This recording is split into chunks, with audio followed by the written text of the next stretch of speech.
Well, welcome everyone. Thank you for adapting to our schedule. It's really great to see you all here, and also those of you online, thank you for joining us. This is our inaugural seminar of the Reimagining World Order program, which is part of PIIRS. We are a full service program. We have speakers today, for example, workshops, podcasts, an annual conference. So we are an active group. Our mission is an interdisciplinary engagement with the theory, the history, and the political debates surrounding world order, past, present, and future. And it's really in that spirit that we are just so pleased to have Professor Paul Kennedy here and honored to have him be our inaugural speaker this year. To this group, I think it is true that this is a speaker who really needs no introduction. Indeed, it's hard to imagine a scholar in the academy today who has contributed more to these great types of research and scholarly engagements on grand strategy, on the rise and fall of great powers, on great struggles over international order. Professor Kennedy is the J. Richardson Dilworth Professor of History at Yale and Director of their International Security Studies program. He was educated at Oxford, a holder of more honorary degrees and professional awards than we can have time to list. He is the author of 19 books. His most recent one is right here. Victory at Sea, Naval Power and the Transformation of Global Order in World War II. He is the author of other books that I know many of you in this room know: The Rise of the Anglo-German Antagonism. Some of you will know him from his work on the United Nations. The Parliament of Mankind was a book that for me was very important. And of course, he is the author of The Rise and Fall of the Great Powers. And this is a book which came out, I think, in 1988 and caused a stir, and it really hasn't stopped in many ways. The broad issues that were brought forth from a look back at the early modern and more recent period in European and world history have resonated in debates that we have even today in real time. And then finally, it's just a thrill to have Paul here, personally speaking. For some years, we spent a couple weeks each summer in Seoul, Korea, and that was a very special time each year. And I look forward to it, and I have to say that it was just a terrific chance to work and think together, and it is just a pleasure to have him back. It's not Seoul, it's Princeton, but it's great to see you again, Paul. So the floor is yours. I'll just vacate the podium, and do you want to? Yes, I will. Take the podium, and Thanks. You're welcome. Share here. Thank you. Would you welcome Paul Kennedy?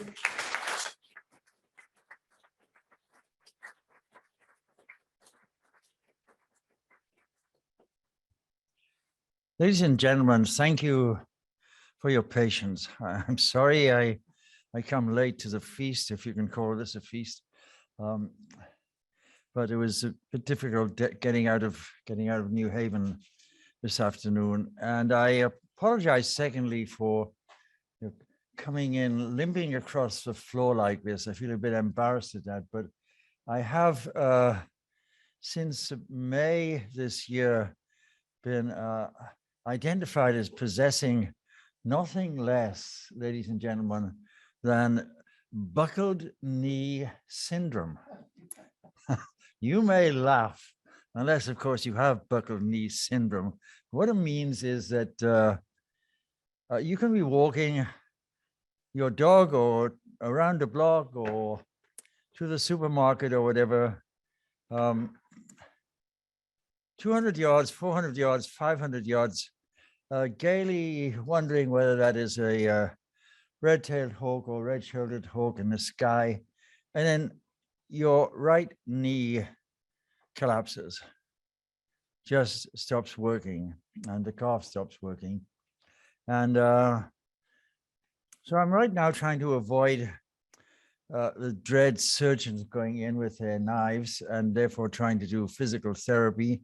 I'm taking care of myself, but under strict instructions to walk with this cane. So here I come limping to you late in the day and trying to give a talk on revisiting the rise and fall of the great powers. I'm so grateful to John Eigenberry for honoring me by asking me to come back to this place, which I like such a lot. My driver had the most mysterious route of getting me here in the second half of this afternoon, but I suddenly realized I was passing by the Institute for Advanced Study, where I'd had a wonderful year about 2.5 centuries ago, where I was writing up actually the rise and fall of the great powers, a story of how one status quo power tried to respond to the rise of a faster growing, faster developing, more industrialized, too close to call across the North Sea power, that is to say, Imperial Germany. So I do want to talk about this challenge, and I do feel challenged here, ladies and gentlemen, of going back to a work that one of the author has written many, many years earlier, with the thought of at last trying to do some sort of, not exactly second edition to the rise and fall of the great powers, if that means a Professor Jeffrey Parker second edition of altering every one of the endnotes and the footnotes and changing the text, but leaving the text of rise and fall of the great powers alone and putting at the front of it a new forward which would try to maybe explain better the provenance of that work, where the intellectual forerunners for me were before I came to write the rise and fall of the great powers. And then more significantly, with more difficult sort of prospects, trying to reflect for maybe as much as 60, 65, 70 pages on where the world is and what the story of and what the prospects of the rise and fall of the great powers are since that book came out in 1988. Since the book came out just about the year or so away from the fall of the Berlin Wall and the end of the Cold War, just as the book coming out just as a big crack and a big change was going to take place in international relations and in the long-term story of the rise and fall of the great powers. I've dodged away, John, from trying to rewrite or redo or revisit even the rise and fall of the great powers for quite a long time now. I've thought, well, let's wait another few years and maybe write a book called the Engineers of Victory, or write another book or do something like that until the fog clears and I see a bit more greater precision perhaps into the future, the way the world system is going and the way the great power system is going. And it's never worked like that because it has been consistently difficult to find the language to write about the next 10, 20, 30 or longer years in the story of the rise and fall of a great power. So if remarks I make to you now are rather jerky and in going in different parts of the store, the mental store that an author has, then do forgive me. I'm going to start with some thoughts about what is this intellectual field of trying to write about the great powers as is. Where do the authors come from? Who are the people who tried to do it before? So getting past this very, very nice, I must say, very nice, tracking the hegemonic shift. God, this is a title full of promise. Let's go on to where I started, actually, when I go back to the introduction to Rise and Fall of the Great Powers. I go back to the great Prussian German historian Leopold von Ranke's book on Die großen Mächte, in which he is trying, remember this is before the unification of Germany, it's probably just about the time that Bismarck's born. He's trying to write about the story of a great power since the 17th century through until post-Napoleonic War, and what the position of a great powers is. And he's trying to position his own country, Prussia.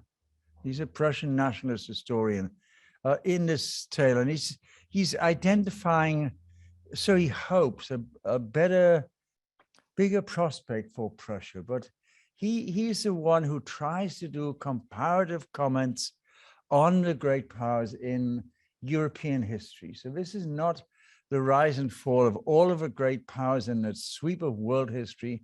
My remit always has been somewhere around the beginning of the early modern state system in 1500, coming through Westphalian settlement and into the 19th and 20th centuries. That was where Ranke was as well. And it was a bit of a stimulus to me. Could you take Ranke's idea of writing a book on the great powers of European history since the Renaissance and then bring it forward?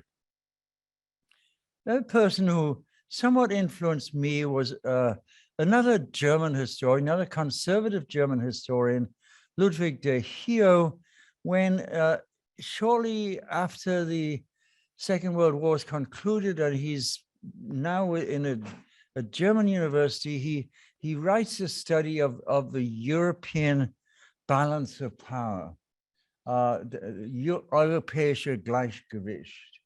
And his main thesis then, he has one of there's a repetitiveness and the rise and fallness of de Hio's work, because what he says is that from time to time, going back to, say, Philip II of Spain in the early 16th century, from time to time, one of the great Western European states has had a larger power and has risen to the top and has somehow been tempted to try to take over the rest of West Central Europe.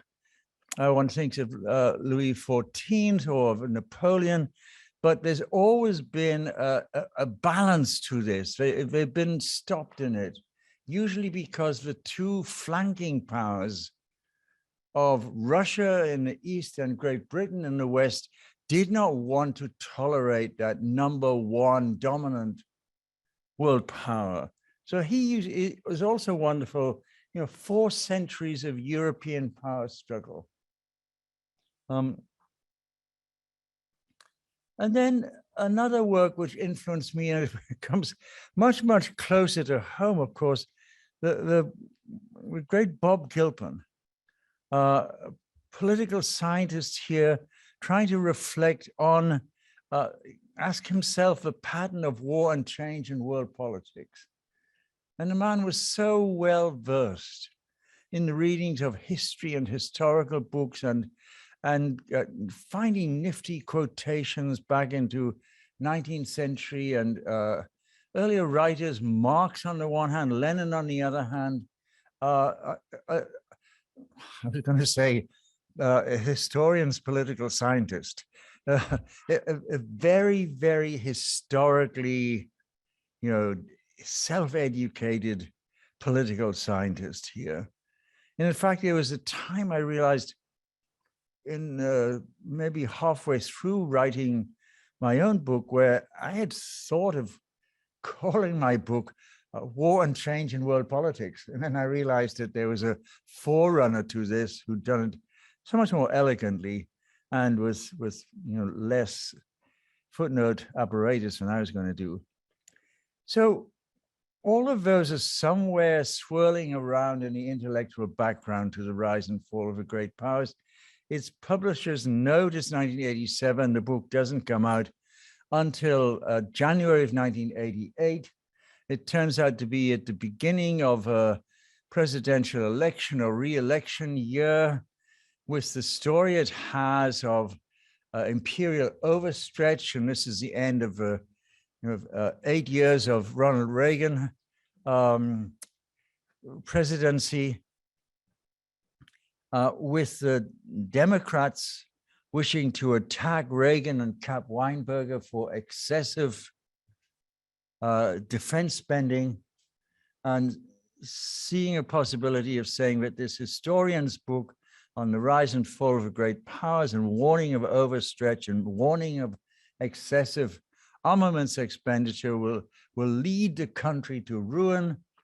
They begin to sing the praises of the rise and fall of the great powers, which means that the Republicans have to attack it in as vigorous a way as possible. I think that was a big mistake. My great editor at Random House, Jason Epstein, thought it was the most delicious bit of news that it could ever be, that this and that person like Jean Kirkpatrick would write op-eds as to why the Kennedy book was wrong. Norman Podhoretz did one in the, do remember Jason calling me one Tuesday morning somewhere in February 1988 saying, do you get the Washington Post? And when I said, Jason, of course I don't get the Washington Post. New Haven, we don't know what the Washington Post is. And he said, look, there's a giant op-ed there from Norman Podhoretz saying why he so disagrees with Paul Kennedy's book. I said, well, Jason, it's not very funny to call me up on a Tuesday breakfast time to tell me that I'm being attacked by Norman Podhoretz. And he said, no. He's so disliked in Washington. Everybody will be running out to buy this book. Now I'm gonna order another 15,000 copies. And so the great kerfuffle about this book, focusing in on whether the US is overspent on defense in the 1980s, or whether it's in some long-term decline, ignoring the 4 centuries of the story, caused all sorts of other publishers in other countries and languages to rush in to get it translated as soon as possible, also in 1988. This is the Japanese rushed 2-volume version of it. The Japanese loved this sort of circle of fortune illustration here, where, as you can see from the cartoon characters, John Bull with his top hat his bowler hat is already over to 1/4 the mast.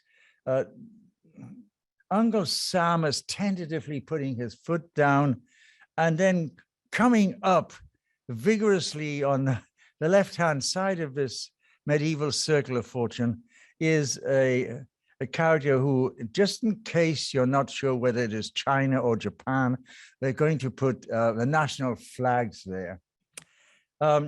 This cartoon, this illustration of rise and fall of the great powers, and it came just 1.5 years after Japan as #1 by Ezra Fogel, meant that the sales in Japan were just so remarkable as to be stupid. Almost everybody thought that Professor Kennedy, this Yale historian, was predicting the inevitable rise of Japan to be #1, so you go out and buy it. So it's, maybe you would say, it's not surprising that after that baffling year of 1988, Paul Kennedy actually wants to go away, tiptoe away from the rise and fall of the great powers and write about a book on the United Nations or about global trends or engineers of victory. And I've been dodging and ducking away from queries for 30 years now about when are you going to try to do a revise? What reflections are you going to offer about where the story is now? How would you do a second edition? And I haven't yet put pen to paper. I was starting to do it about 5 or 6 years ago when I got involved with and interested in rescuing a project by a friend of mine who was a great maritime artist, Ian Marshall. And I decided to take time off because I was still thinking about what to do with this second edition of Rise and Fall. So I went sideways, but in my mind throughout all the time, I do cling to the notion that these folks from Mackinder on the one hand and Lenin on the other are pretty right in the overall argument about the rise and fall of the great powers, which is that the great wars of history, direct or indirect, as Mackinder put it, are the result of the unequal growth of nations. It was Lenin who caught that just a few years after Mackinder, when he wrote to a colleague, a Bolshevik colleague in the middle of the First World War, and he said, you know, half a century ago, if you think about it, that Germany, which is now bestriding the world, this is about 1916 and 1917, was just halfway or a quarter the size in industrial strength of England. Japan was insignificant. And so Lenin asked, is it conceivable that in 10 years' time, 20 years' time, the relative strength of the powers will have remained unchanged? Absolutely inconceivable, he said. So that is there, that's the approach I have, but I did want to get away from it for a long, long time in my writings. And when I came back to try to work on writing a simple text of the Second World War naval struggle to assist the painter Ian Marshall in getting his wonderful array of original maritime paintings of all of the 6 navies of the Second World War, the Japanese Navy, the Italian Navy in the Mediterranean. I was pretty happy being diverted. I was pretty happy just writing about this naval struggle, putting in a whole set of maps to join his illustrations, enjoying myself being back where I was for many, many years, even before Rise and Fall of the Great Powers, as a British naval historian. But even as I was writing this book on Victory at Sea, I began to see that the story isn't as if I was unfamiliar to me, but the story as it unfolded from 1939 to 1945 was a story in naval terms of yet another one of the great hegemonic wars in history. In naval terms, in 1939, as I tried to describe in chapter 2, which is called on navies and warships, there were 6 large naval powers, 3 very large ones, Japan, Great Britain, and the United States, 3 medium-sized large ones, Italy, Germany, and France. And by 1946, a mere 7 years later, there's really only one very, very large naval power, one considerable but fast declining naval power, and the rest of them have gone. Just as in world power terms, the world of the 1930s is decidedly a multipolar world in which actually the United States is not the largest of those great powers, and because of its isolationist policies, hardly seems to be in the game at all. And yet by 1945, with the dropping of the atomic bombs, with the surrender of Japan as well as Germany, it's very different. All roads lead to Washington, just as it was said 2,000 years earlier, all roads lead to Rome. Now it's the Pax Americana. Something has happened, and it's not just a story of battleships and submarines and Atlantic convoys.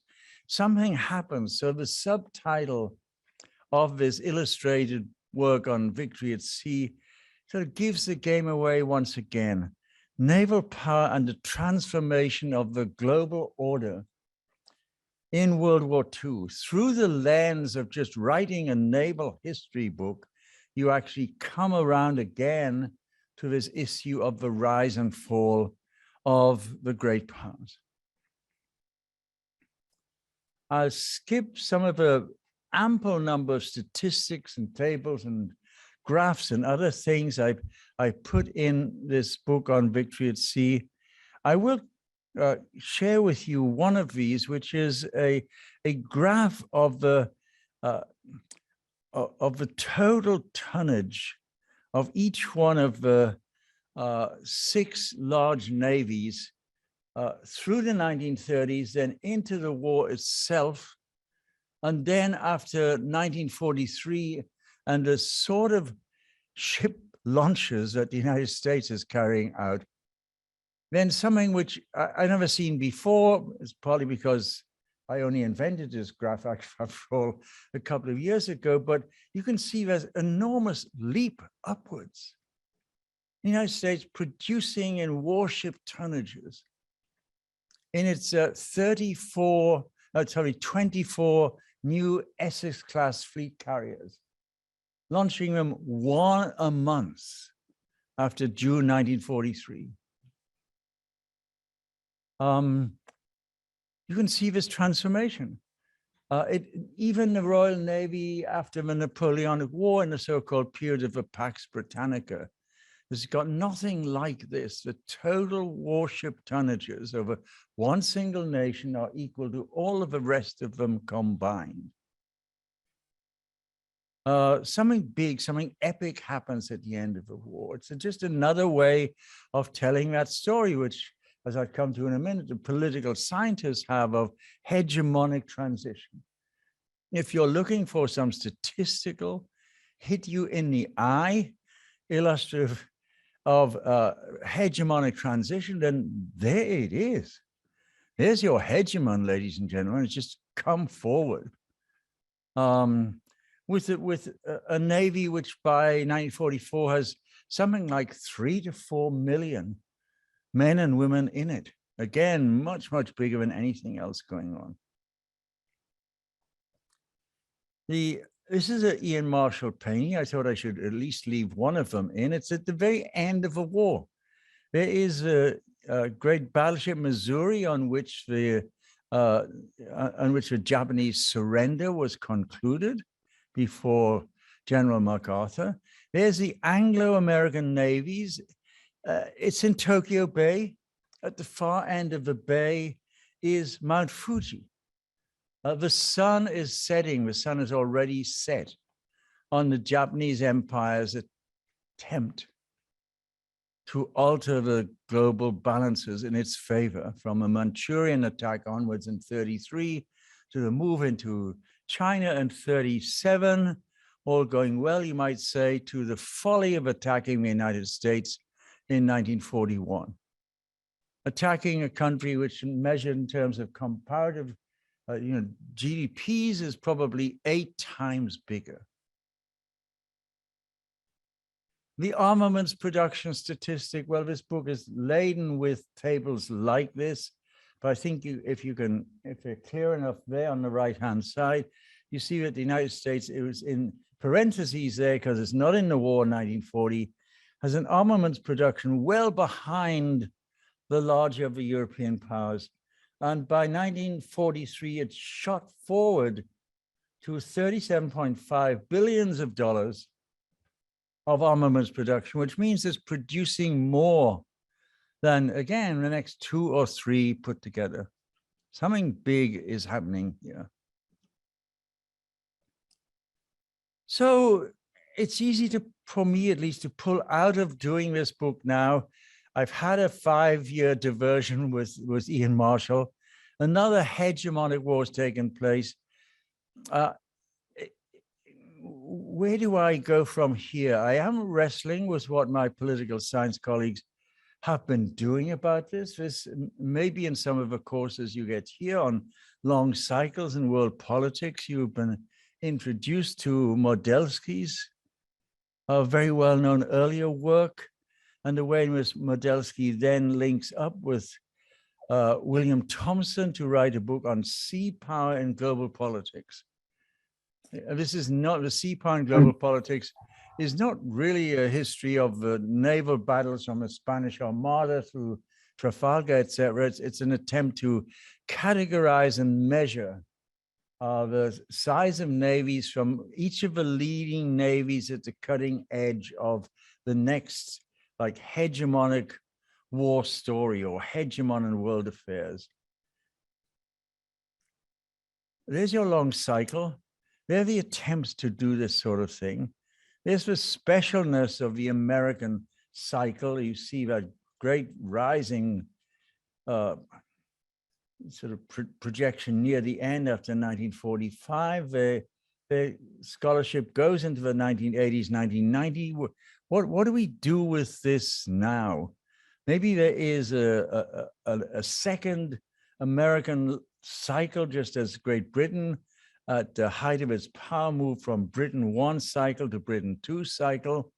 So any story about the relative decline of the United States has to await another run, another chance, another United States going into a second big long cycle as the 21st century unfolds, or maybe not. What do I do? And this is, of course, what I've been challenged about repeatedly over the past few years. How, Professor Kennedy, do you put the rise of China in the past 25 years into this story? The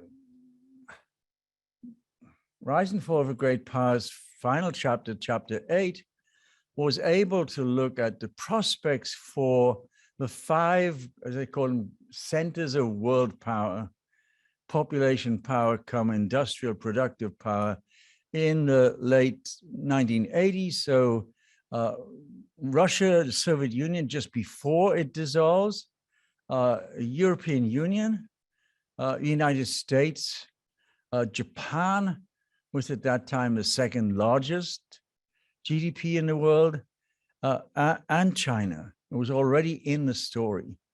Since then, since the middle of the 1990s, of course, Chinese growth has been year after year after year, significantly larger than that of any of the other 4 of these great power centers, quite a bit larger than the United States. And so it has seemed to be fulfilling this older story of the coming of a new rising massive power, which is why cross-references to the rise of the Anglo-German antagonism keep cropping up in China all the time.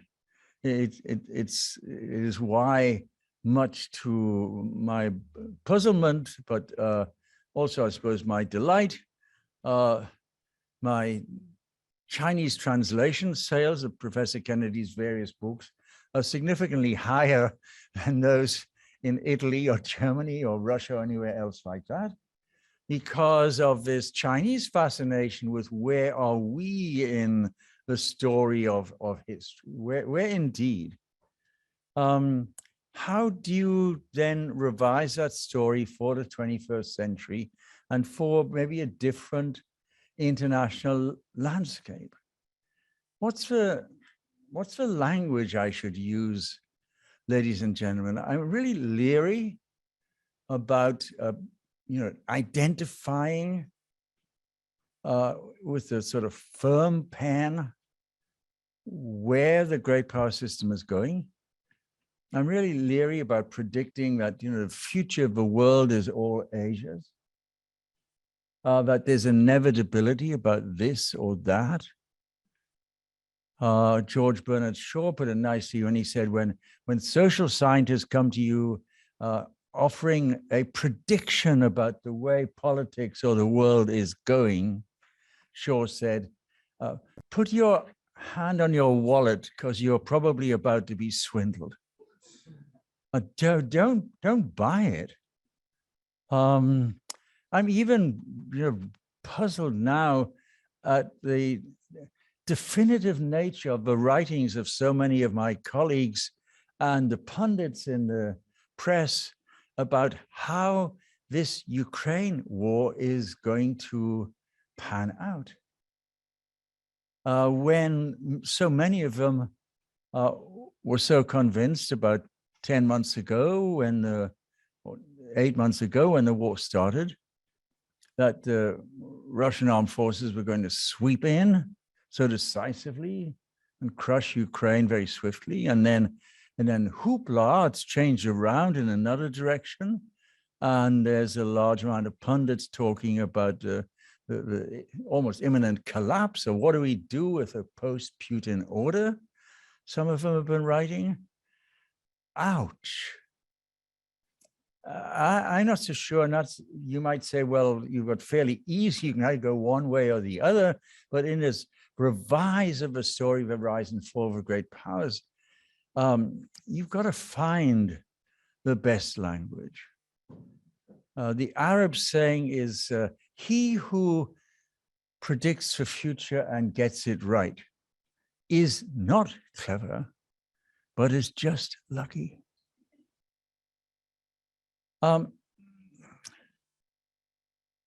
So even back then, on page 535 of The Rise and Fall of the Great Powers, this is too detailed for you to try to read your way through, but it's a paragraph close to the end, so you can see page 535.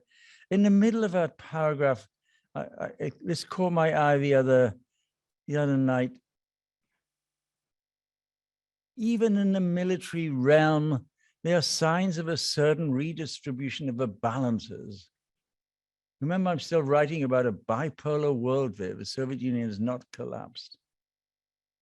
And what I'm arguing is that the United States needs to recognize these changes and then be rather smart in adjusting to it.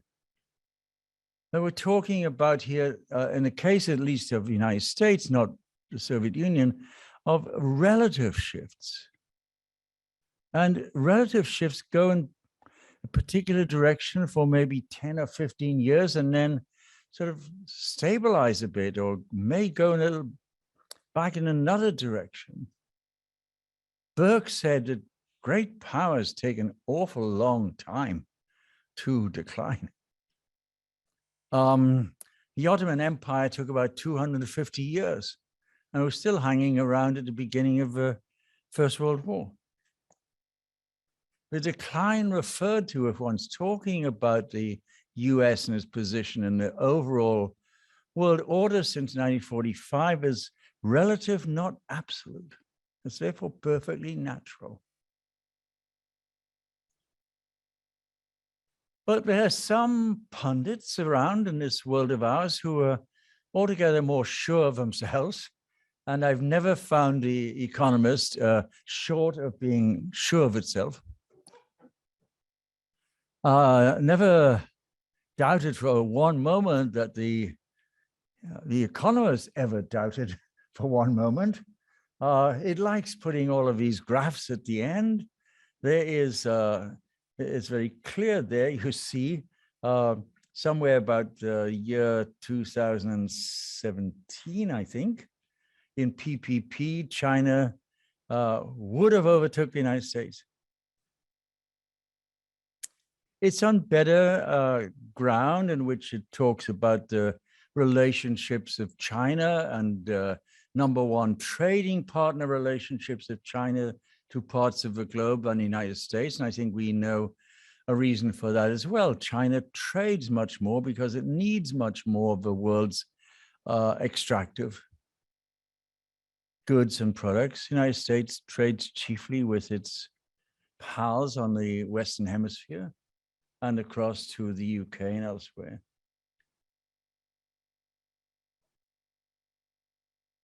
So where am I now in thinking about this issue of if I come to write this 60 or 70 page reflections on the rise and fall of the great powers, And if I try, as I must, to put in some discourse about the altered strategic landscape and the order in which there is another very, very sizable country, the closest to the United States than any other country has been in the past 80 years or so.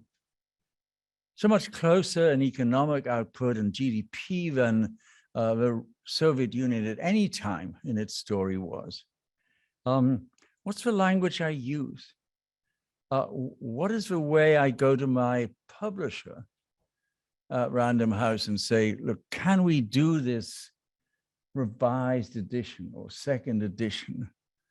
Or should we jump on this China bandwagon?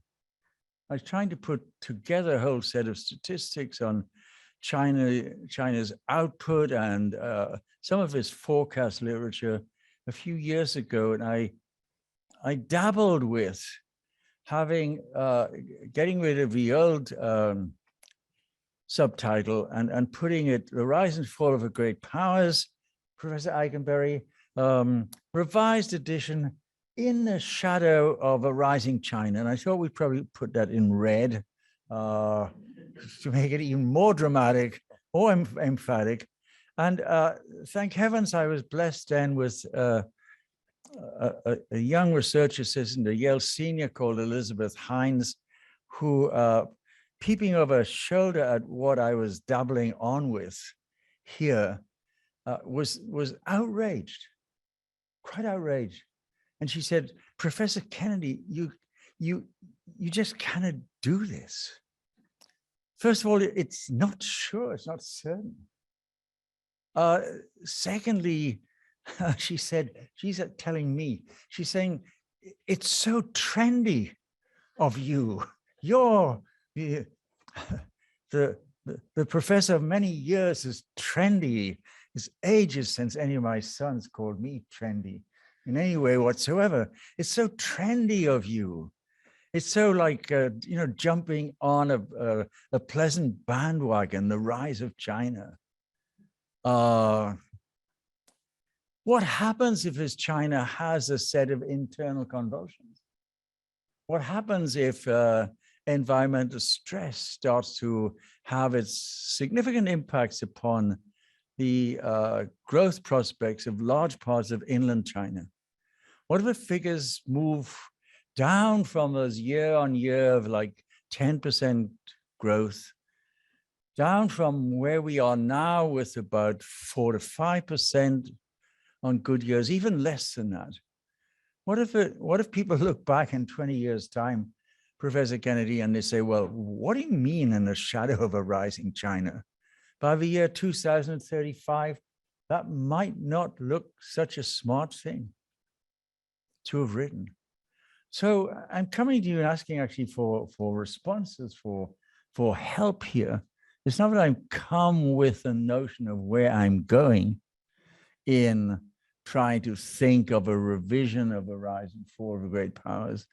I'm coming to talk to you about the methodological challenges of trying to go back to a work which captured, it told a 400-year-old story, and it captured where the world was at the very end of the Ronald Reagan period. And it captured the United States being overstretched, no doubt then. And it described the many difficulties that the Brezhnev economy of Soviet Union had. And described too a Japan which had been rising, which is why the Japanese liked the book so much. But the very story of how the Japanese liked it because they were sure they would be the next number one. And what happened to the then rather sudden, unexpected, unforecast stagnation of the Japanese economy from about 1991 onwards for so many years.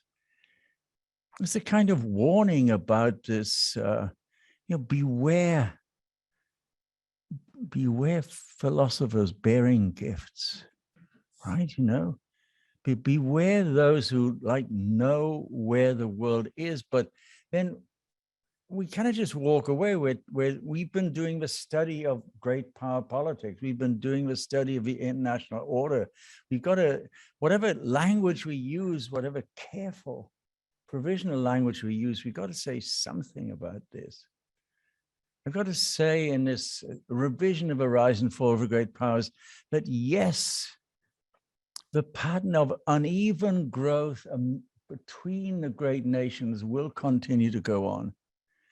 But that uneven economic growth is probably going to lead to certain shifts in the military balances in an insecure, anarchic world, Ken Waltz's world, in that sort of world, then great powers as they rise are likely to put more money into the insurance policy of new armed forces, just to preserve what they've got and just maybe to secure more of it in the future. There's going to be a lot of historical analogies tossed around, Anglo-German antagonisms and Cold War analogies as well. I think that the US has managed to do a significant amount of recovery and reconstruction of its large basic strengths, being a continent-wide nation, not a simple-sized European state.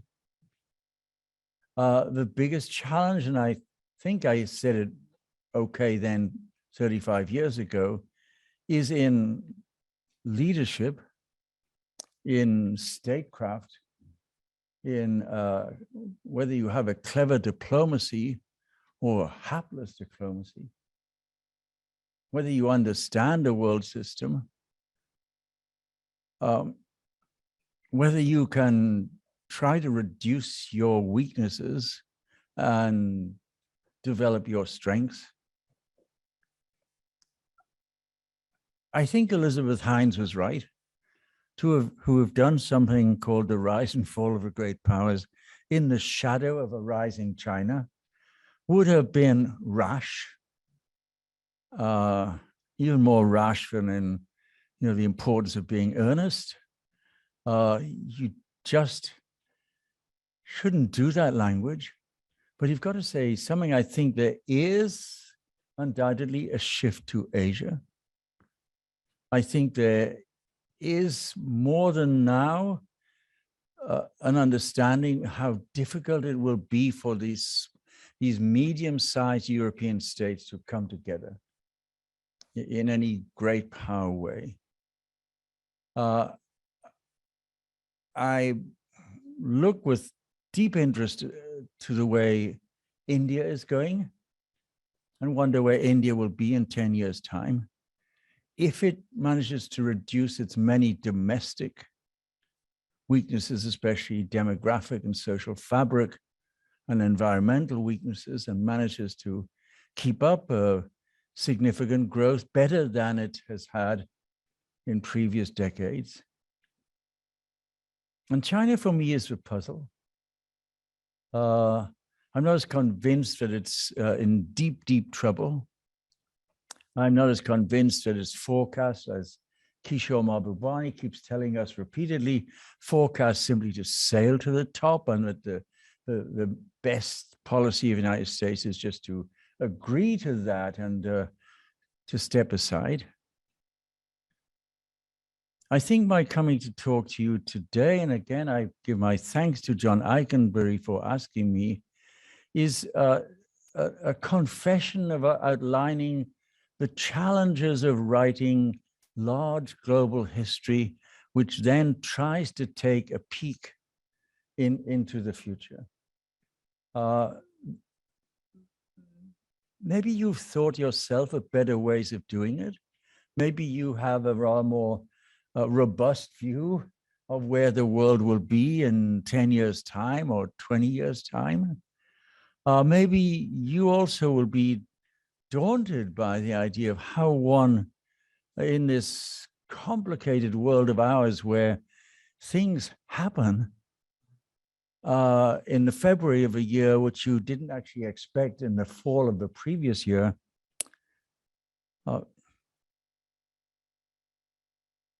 Or maybe you'll think that, go away, please, Professor Kennedy, come back. You're going on study leave in the spring. Do some initial scribbling. Do perhaps even more than initial scribbling.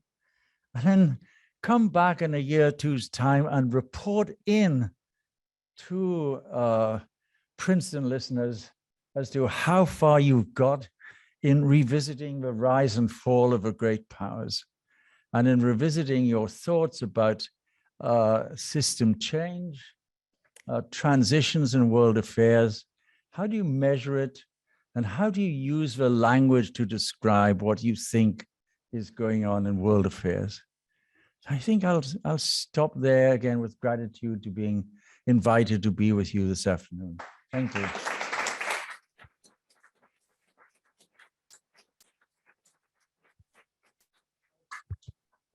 We'll open things up. Thank you, Paul, so much. I do recognize that I came late to the feast, and those of you who have to slip away have quite understood, and it's not taken as a deep insult by me. Thank you, Paul. I'm going to ask the first question, and I see Professor Moravcik who follow. This is really a question that takes up your solicitation to think about what you might say in a revised book. And I guess the question I would ask you to grapple with a little bit more, and you started to really do this at the end, is to reflect on, and this is my question, what makes a great power great? In some sense, one answer is, well, there are indices of power, GDP, military spending, the kind of material capabilities that differentiate great powers, make some more capable than others, that you can track it over time. And so the question is, how much is that looking back and then using that kind of frame looking forward, or is being a great power, being dominant, in some sense tied to ideas, institutions, geography, the capacity to build coalitions, and then if there's a broader kind of measure of being great, of being dominant, how do you think about the United States? And in some ways, the US does look very different than the other great powers. The only one in the so-called New World, the only one facing both Europe and Asia, the only one with the secret partner called Europe, which is as large as the United States is, and has capacities that because they are like-minded get combined, as we see in real time today over Ukraine. And the ideas about international order themselves, which do seem to differentiate great powers, and certainly China and the United States. So what, in your view, makes a great power great? Has it changed over time? And is the United States unique in that regard? I feel first to confess, John, that the approach I took in the rise and fall of great powers was very materialist. It was non-ideational. It was saying, on the one hand, there's this economic strength, and in relation to that, there is military strength. And if you have too much spending on the military and you neglect your economics, you'd be bad. And if you're merely an economic power, you won't be a great power. And that there are other measures of greatness which do need to be considered when we look at the international system and how it functions. I was pursued for many years, as you know, by the criticisms of Professor Joe Nye at Harvard, that I had completely neglected something which he called, I mean, he may have invented the term soft power. The influence of ideas, your culture, the attractiveness of your system, the attractiveness of your political way of life, maybe even your youth culture or whatever, but nonetheless, that could also play a role in influencing other countries to be friendly towards you and rather, more critical or hostile of a autocratic Soviet Union. Soft power, he would argue, counted a great deal. I was not in the measure, not in the description of Paul Kennedy's rise and fall. I also think I took geography for granted and did not understand that, or pay attention too much to Bismarck's remark about those lucky Americans, the Canadians to the north, the Mexicans to the south, and large amounts of fish on each side of them, meaning that they were not threatened by large hostile armies or potentially hostile armies, which so drained your economic resources, say of France, when it had to build up a large army always on its eastern borders. The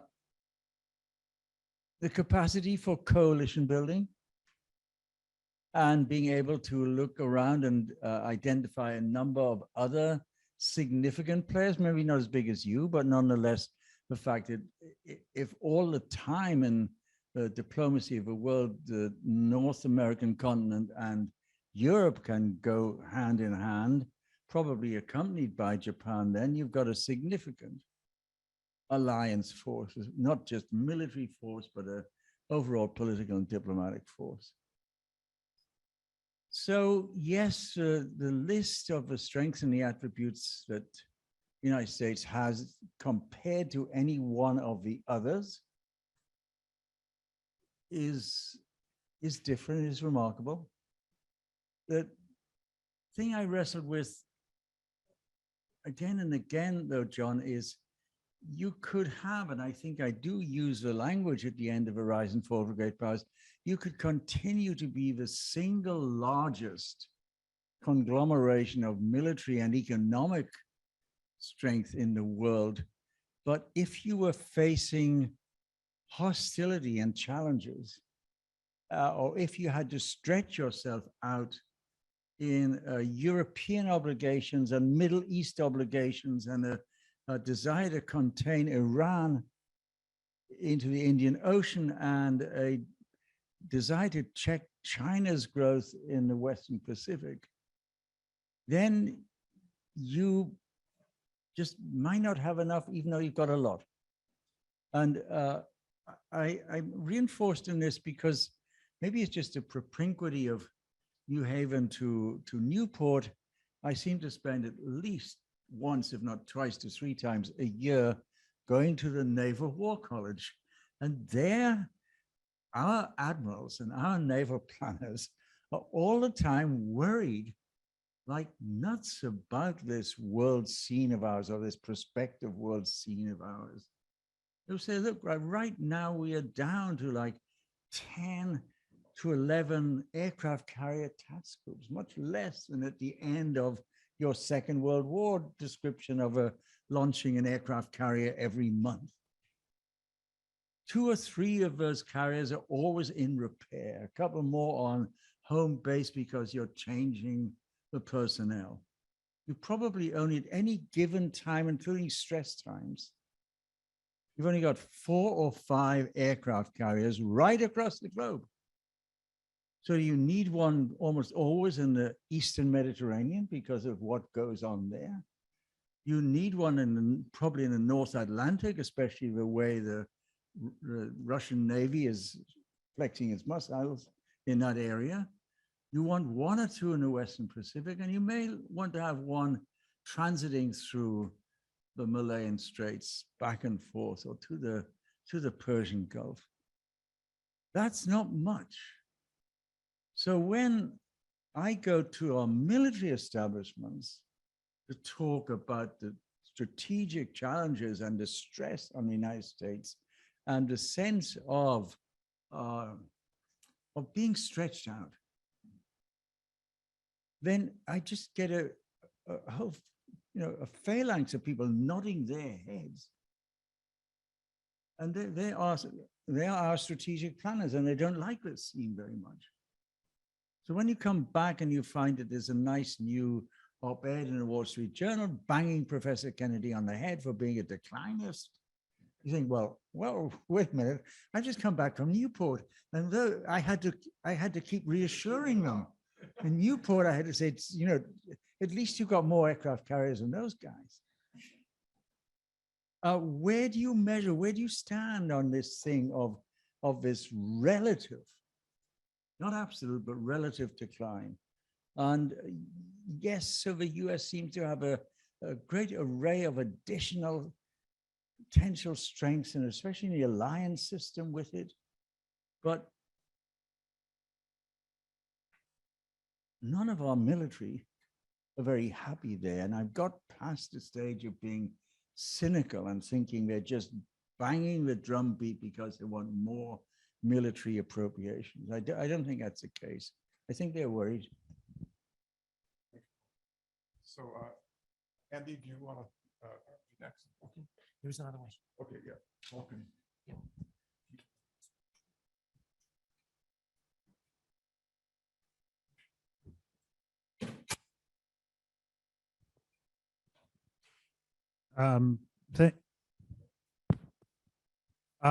Thanks for a very interesting talk. I admit to some sympathy with John, having just spent 4 or 5 hours with Ursula von der Leyen and heard all the things that Europe is doing in Ukraine to bring along victory, certainly as much or more than we are. But I think there's another issue that kind of mystifies me about the talk. So maybe I misread Rise and Fall of the Great Powers. But originally, I didn't think the controversial part of it, or the consequential part of it, was the measurement of the rise and decline of power, or the fact that power rises and declines, which I think most people would agree takes place, but the consequences thereof. So if you think about that whole literature that you put up from Dehio and on to Gilpin and Modelsky and in your book, the interesting thing to me is what happens if power rises and declines? Well, people can get overstretched, you argued. There can be great power wars.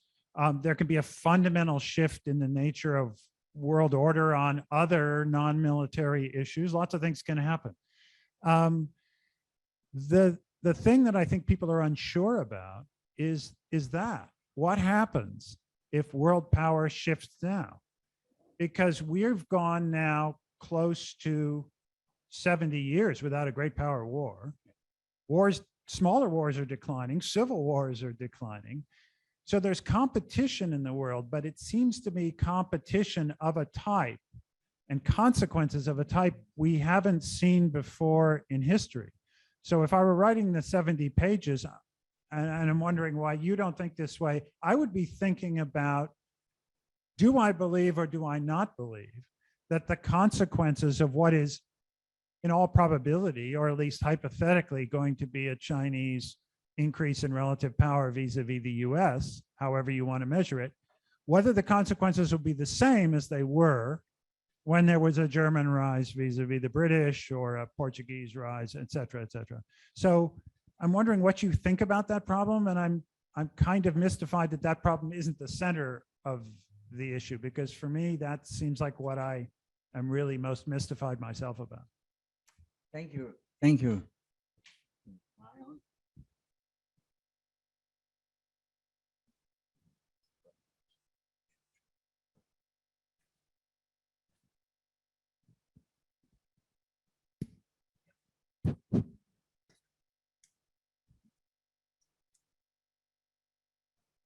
I suppose for 70 years, distance that you talk is like between 1815 and 1885. Long period without a major hegemonic war. Number one power still at the top, though perhaps others are snipping away at the edges. Potential rise is just around the corner.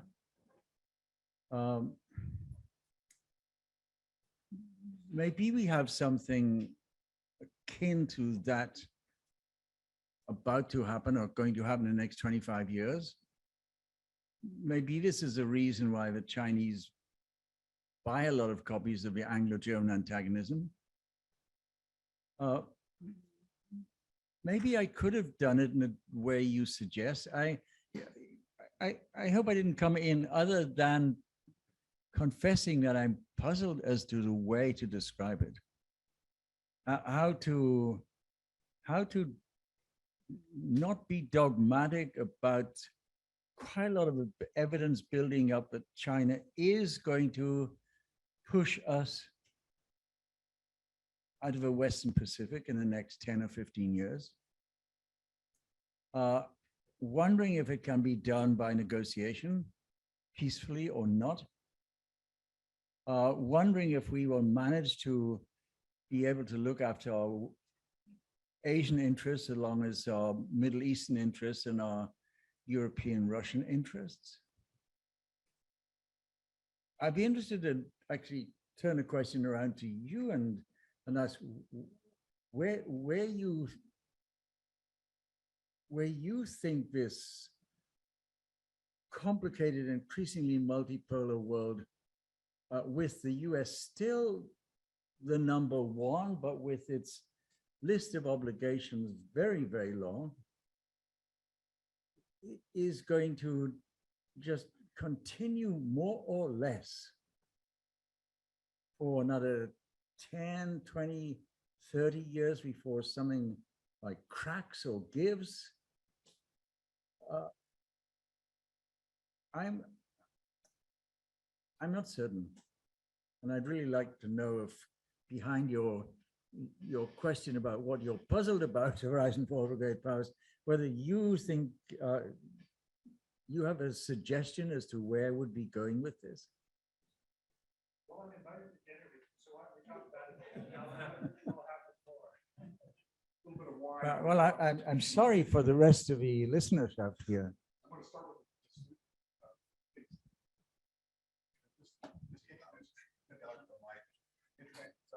Yes. Thanks, Annie. Hi, Professor. This is Ali from Syria. Thank you so much you are here. And thanks for Professor Ekenberry to invite you. I'm coming from Syria, and you know what's happening in Syria since 10 years.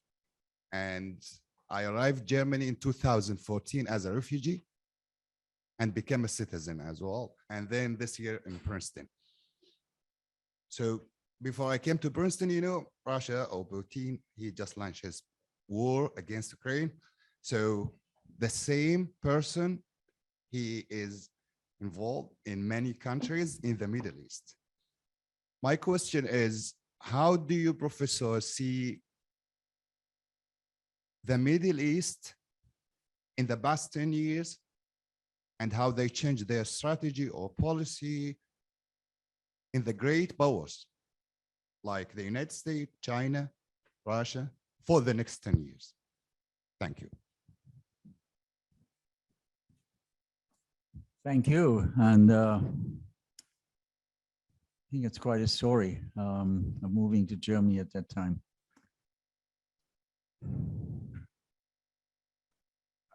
I think a number of the great powers will not be very much involved in the Middle East at all. I think the Chinese will maybe for trade, but they're not interested in an area of the world which they find too hard to understand and probably counterproductive to try to play a role there. They're quite interested in Russia and the United States at loggerheads in the Middle East because it distracts them from elsewhere. Some European statesmen try to play a role in the Middle East. I think that frankly, their time has gone. They may be able to do it better through United Nations if only we empowered the Security Council or got the Security Council members to empower things to happen. So I can't but think that the complicated scene that is the Middle East with its various domestic wars and rivalries, you know, between Saudi Arabia and Iran and other players is going to continue. I think it will turn certain of the parts of the Middle East, like Syria, into contentious areas, battlegrounds. unfortunately for the inhabitants there. I think the United States will always keep an eye on the Middle East, but with primary regard to its own domestic politics. I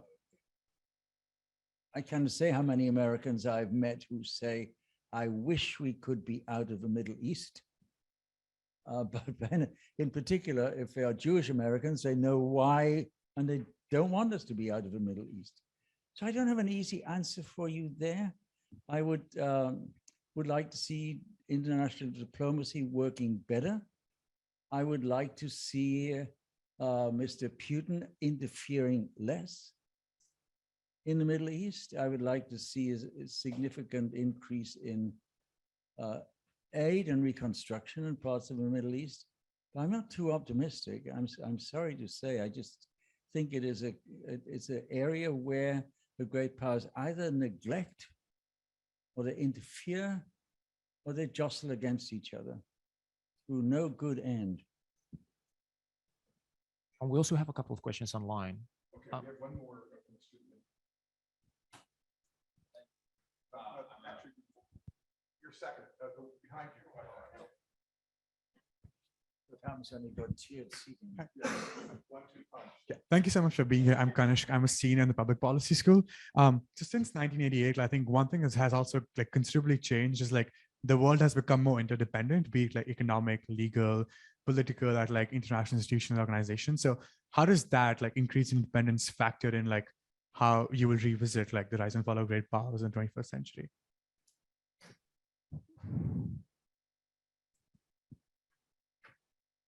It's there, all right. And I think I could reference it best as I try to come to a bit of an answer to you by thinking of the 1 or 2 steps in terms of books written by me, which occurred after the rise and fall of the great powers. I do remember sometime in May 1988, so like 4 months only into the debate about what this book meant, that I was down at a meeting of a very, very large number of scholars, economists at the Brookings Institution, and they all wished to show and prove why rise and fall of the great powers was wrong. I'm not quite sure which parts of it they thought were wrong, but that's what they wanted to do. And someone in this audience got up and said, well, I think you're all, and you, Professor Kennedy, are very old-fashioned here. Your book is a very, very old-fashioned book. It's a standard, traditional, Bismarckian great power history over 400 years. Why didn't you spend your time, Professor Kennedy, writing a book about global trends and interconnectedness and newer technologies that are spanning the globe and international fiscal capital flows and environmental pressures and demographic shifts? And this particular individual was sort of torn to pieces immediately. I never saw him again. I never got his name again. But when I was getting the Amtrak back home from Washington, I thought, this is a just criticism. I have not done much work like that. I'd like to think a bit about global trends. And so I spent the next 2 or 3 years writing a book on preparing for the 21st century, of which the first 6 chapters are looking individually at the different ways in which the world is interconnected, but also maybe threatened in an interconnected way.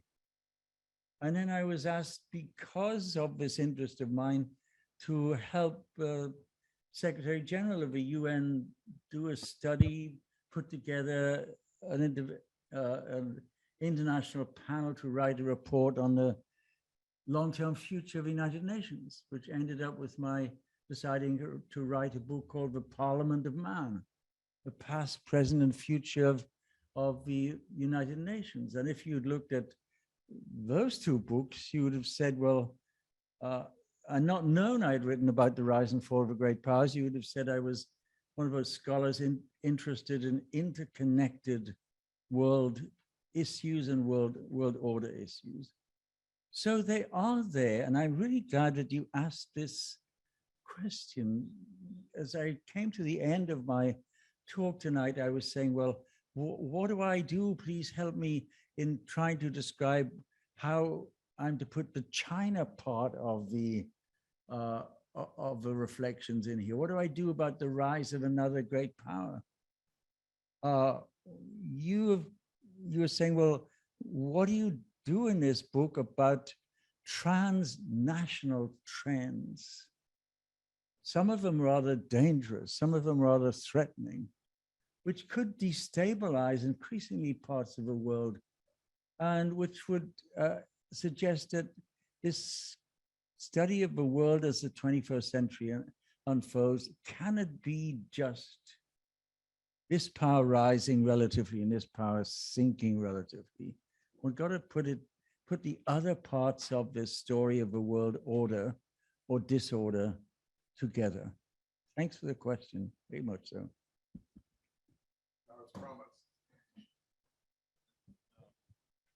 Thank you, Professor. I'm a junior from Greece history, and you mentioned there being a deficiency in American leadership, and I was wondering, is this a deficiency in intellectual planning, in execution, or is it something else different altogether?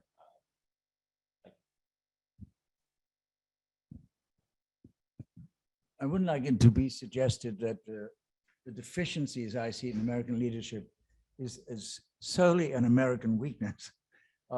With the retirement of Frau Merkel in Europe, I don't see much in the way of leadership there, which gives me great cause for confidence. I don't at all like the leadership in Moscow at present, and I'm not quite sure if I see significant leadership in other, even larger parts of the globe. Some of them might be playing their cards rather cannily, like Tokyo and Beijing, and maybe New Delhi. But if we come to this country of ours, and I think, yes, the political system being more frazzled than usual is deterring probably a large number of prospective political figures, intelligent ones, to come forward.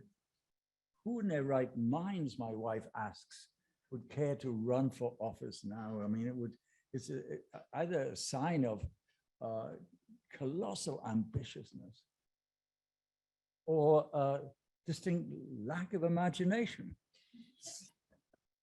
It used to be said that, running for a Senate position was a great thing to go after. I'm not quite sure now, given the domestic politics within almost every American state. Not too many senators probably feel all that secure or happy about where they are. So I think there's something particular to this Constitution with its array of a balance of powers, which makes it difficult to think that we're going to let any particular person rise in a way unless it's a crisis. FDR was probably one of the most unpopular people in the United States all the way through the 1930s until Pearl Harbor. And then his leadership was appreciated. So I have dubious or sad news in reply to your question. I think we're going to get the same level of half good, better than nothing leaders in the country. And maybe since leadership elsewhere is so bloody awful, we should be actually rather grateful with half good leaders and not good at all. Yes, we have, well, actually, the first question is from Amitav Acharya from American University. Professor Acharya, you're unmuted. Let's see if this works. Can you ask your question now, please? Thank you. Thank you, Professor Okay, Kennedy. hear And you. hi, John. So just, I would like to yeah, start by saying that Professor Kennedy, you are very, very lucky to have a research assistant like Elizabeth, who talked you out of that subtitle. So you should be very grateful to her. Professor Acharya, you just came live here. Could you please repeat your question? Okay. I just wanted to say hi to John Eikenberg. I was invited to this forum last year, and good to see it's going. And Professor Kennedy, thank you very much. I just wanted to start by saying you are very lucky to have a research assistant like Elizabeth, who talked you out of that subtitle. So my question, Elizabeth, so.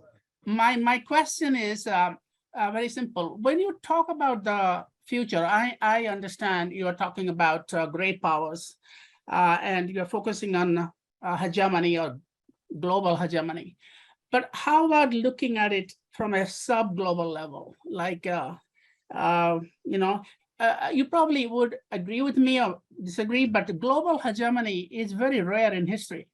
So you had, maybe Spain, Britain, and the United States. But most of our history, there has been no global hegemons for a variety of reasons, for lack of transport communication. But surely one could think of a future where there is no global hegemon, but a series of what you call regional powers. I don't want to use the term regional hegemon, but regional powers, regional orders. For example, the European Union in Europe. Southeast Asia has ASEAN, maybe African Union, regional, not just organizations, but regional powers, regional orders. So we may think about a world without a hegemon, where we have a bunch of regional associations or powers providing either order or disorder. I would like to have your questions, because that has been sort of my argument for some time, and I see that there's a lot more evidence to that. I don't see China displacing the US in the sense of becoming a global hegemon anytime soon, or even in the future. So that would be my basic question. And a quick point about leadership. Could you pick up leadership? We've got that. So can we go ahead and, Yeah. Amitov, that's a great, we wanted, Professor No, I Kennedy just to go wanted to ahead say, and can respond to that leadership important also be in question. different Just a second. areas? US leading in the military, European Union in environment, China in economics. Remember one question rather than a follow-up question. I'm sure my brain cannot remember a follow-up question. But the point you raise is a really interesting one. It is true that my focus through all of my writings has been on the great powers and the great power system, and not on secondary powers or middle-level powers. And it's also true that my interest has been on the particular great powers which rise to the top or have a period of a certain amount of hegemony, sometimes almost global hegemony, in the countries you mentioned there, like Imperial Spain or Great Britain, the British Empire, are those two. It's actually not inconceivable to me, at least, to think of if there is a relative shift in the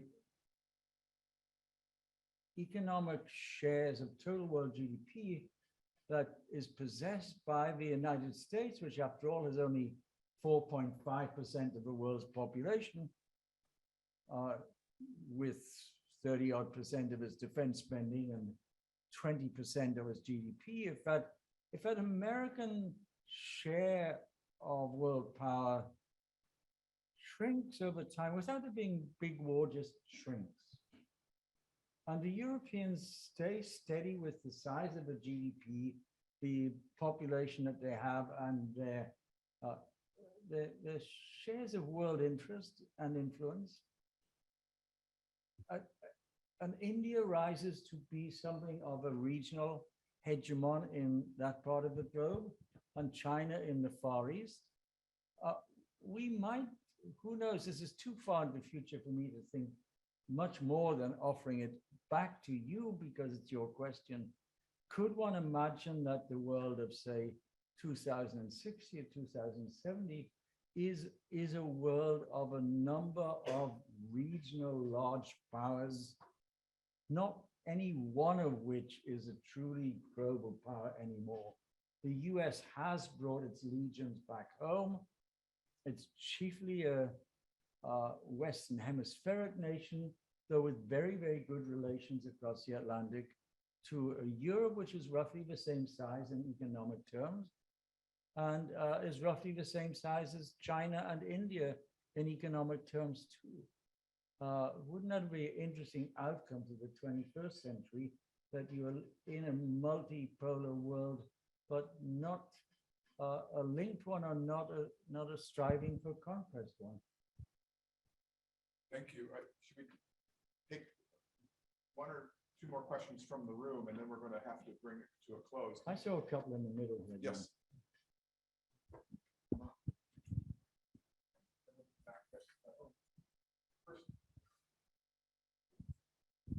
So much. And thank you, Professor Kennedy. My name is Tamara Klein. I'm a PhD candidate here studying under Professor Eikenberry. And I was hoping to follow up with regard to your perspective on military spending in particular as an indicator of relative decline. So it's a fascinating measure, right? Both a marker of strength, and it's used as often part of an evidentiary package almost for credible deterrence, but it's also a potential pull or drag into overextension. And it seems that around the time that your work was published, there was a really great discussion going on with some misinterpreting your work as identifying this kind of 10% threshold. And at that time, if I'm remembering correctly, you highlighted that there is no such threshold of kind of 10% military spending than overextension, but instead that it's about whether or not a particular economy is structured in such a way that can sustain levels of defense spending. So thinking about rise and fall of great powers today and looking at the world today, how do you think about a well or poorly structured economy, and have there been changes in the ways in which you think about sustainable levels of military spending? Thank you. Thank you. It's not surprising, I think, that there was a heated debate about what percentages are enough, what is too much, what is too little, because one was coming out of that 8 years of Reagan defense spending, which had caused such a lot of controversy inside this country. That caused many people to argue that while we are spending that much on the military, the Japanese are stealing our corn because they are keeping their defense spending really low and are able to concentrate their capital resources upon structured development, overseas investment. But even if we free ourselves from that immediate debate of the 1980s and ask, well, what is the way of thinking about a share of economic spending of any nation state, especially a great nation, which would not be too big to unbalance or to take too many of the resources of the country away from a productive goods area in order to spend them on the military? What would be too little a share so that you are vulnerable in times of international crisis because you have not at all spent on defense? Is there some nice thing in the middle? I've never found a good percentage there. It always seemed to me like it was almost like the Polonius way of thinking about, you know, not too much on defense on the one hand, but not too little on defense on the other hand.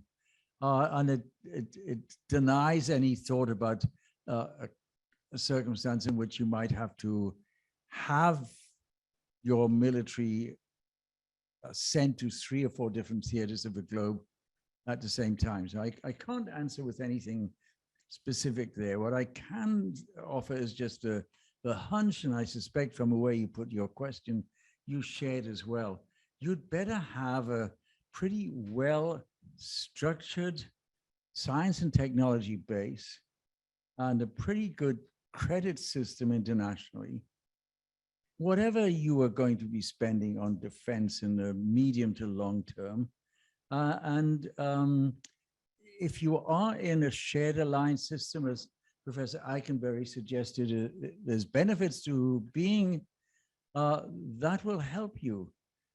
So all of these, it seems to me, are not exactitudes. They're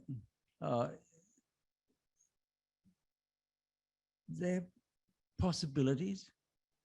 They're fluctuating over time and over geography and over diplomatic circumstance. You could actually bring down your defense spending very great deal in the 1920s because of the diplomatic circumstance. It didn't look wise to do so in the 1930s when you had 3 rising revisionist powers. So there's no exact figures there, and folly upon somebody who thinks that they are.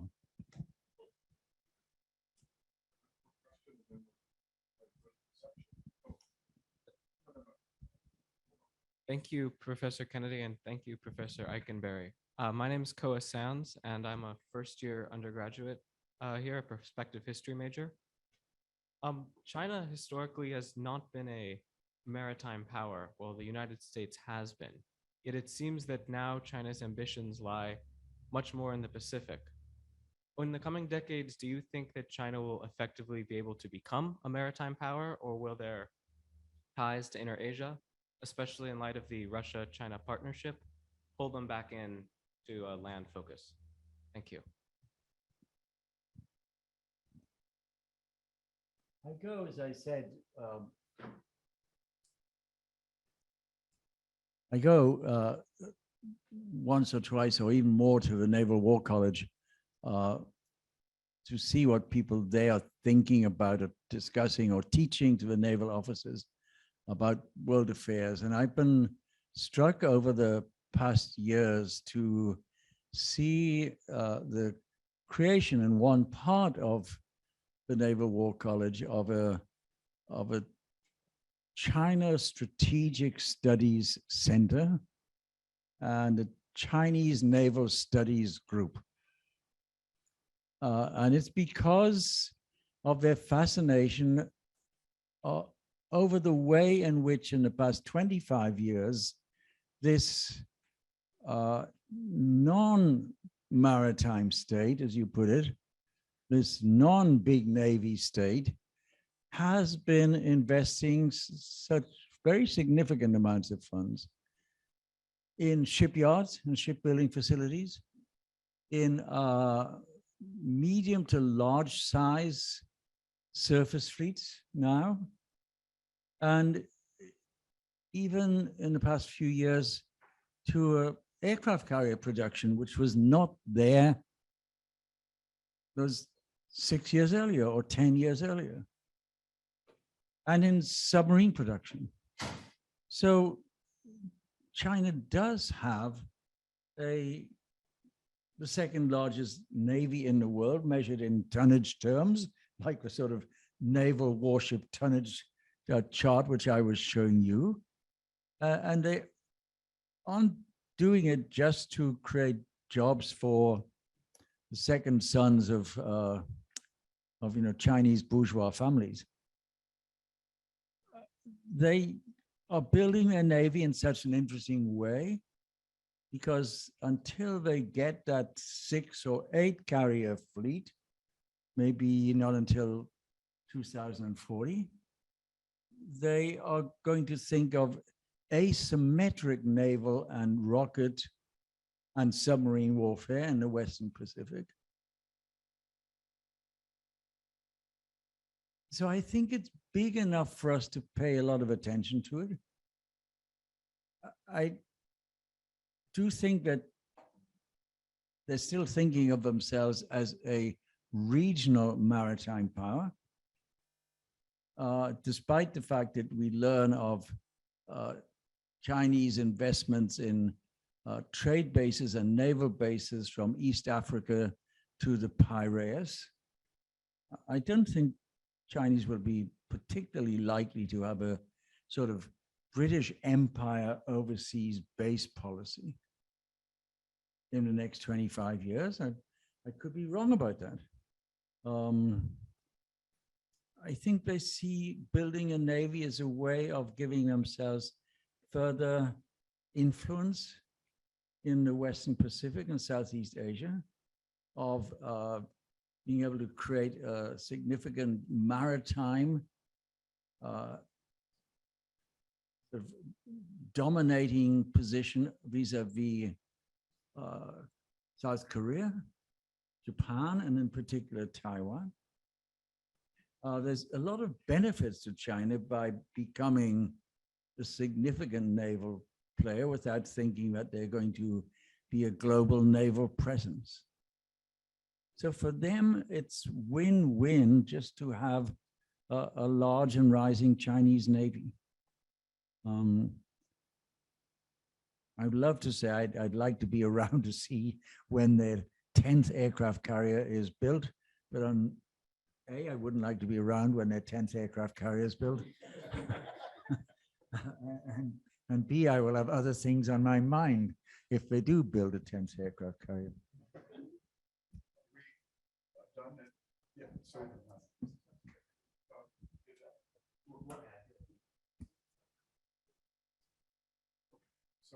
one more question. We'll just have one. I think I'm getting a signal that we're going to move your question to reception. So, on that note, will you join me in thanking